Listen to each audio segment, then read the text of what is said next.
जय हिंद। इस वीडियो में हम लोग क्लास 10 त्रिकोणमिति चैप्टर 8.1 के 8 नंबर सवाल को हल करेंगे। और यह प्रश्न जो है बोर्ड मॉडल प्रश्न है, एग्जाम में हमेशा आते रहता है, इसलिए इसको जो बारीकी से समझेंगे सीखेंगे। प्रश्न कहता है कि 3 cot A बराबर 4, 3 cot A बराबर 4 है, तो पूछता है 1 माइनस tan स्क्वायर A बटे 1 प्लस tan स्क्वायर A बराबर cos square A minus sin square A। है कि नहीं, इसको साबित करके हम लोग को चेक करना है।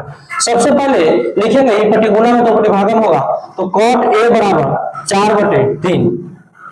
और चूंकि हम लोग जानते हैं कि cot थीटा होता है आधार बटे लंब, अब वैल्यू दिया है 4/3, यानी आधार हो गया 4 और लंब हो गया 3। एक छोटा सा त्रिभुज बनाएंगे और इसका नाम दे देंगे ABC। तो अगर थीटा हो जाएगा तो ये हो जाएगा हमारा लंब, ये हो जाएगा आधार और ये हो जाएगा कर्ण। अब वैल्यू को पुट करते हैं। क्या क्या हमारे पास लंब बराबर है 3 और आधार बराबर है 4, तो कर्ण बराबर लिखेंगे कि त्रिभुज ABC में पैसा बरत करने से कर्ण बराबर रूट अंडर लंब स्क्वायर प्लस आधार स्क्वायर। लंब का मान है 3 और आधार का मान है 4। 3 तिया 9, 4 चौको 16, 16 9 25 और 25 के वर्गमूल होगा बाबू हमारा 5, यानी कर्ण आ गया 5। अब इसको वैल्यू पुट करते हैं हम। अब 1 माइनस tan स्क्वायर A बटे 1 प्लस tan स्क्वायर A बराबर cos square A minus sin square A। आप देखेंगे कि यह LHS है, यह RHS है। कैलकुलेशन करने के बाद अगर LHS RHS के बराबर होगा तो कहेंगे कि यह सही है, अन्यथा नहीं।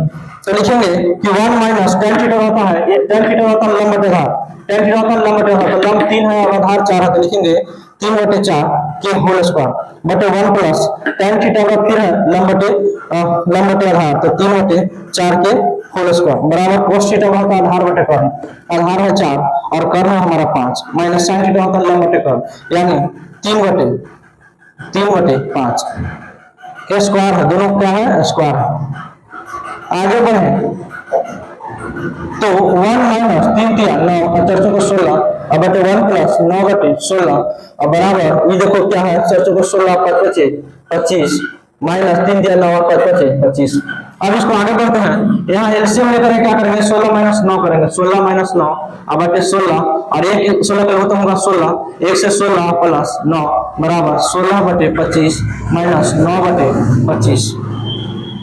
ध्यान देना है 16 में से 9 गया 7/16 और बटे 16 9 25/16 बराबर 16/25 और माइनस 9/25। आगे बढ़ते हैं, मेन बटा है तो लिखेंगे 7/16 गुना 16/25, क्योंकि मेन बटा जब गुना में बदलता है तो अंश हर में और हर अंश में हो जाता है। तो बराबर लिखेंगे 25 के लिए होता है 25, यानी 16 माइनस 9, तो लिखेंगे 16 से 16 खत्म, यानी 7/25 बराबर 16 में से 9 गया 7/25। यानी यहाँ से हम कैलकुलेशन करने पर देख रहे हैं कि LHS RHS के बराबर है। यह चूंकि LHS RHS के बराबर है, इसलिए यह कथन क्या है? सत्य है। धन्यवाद।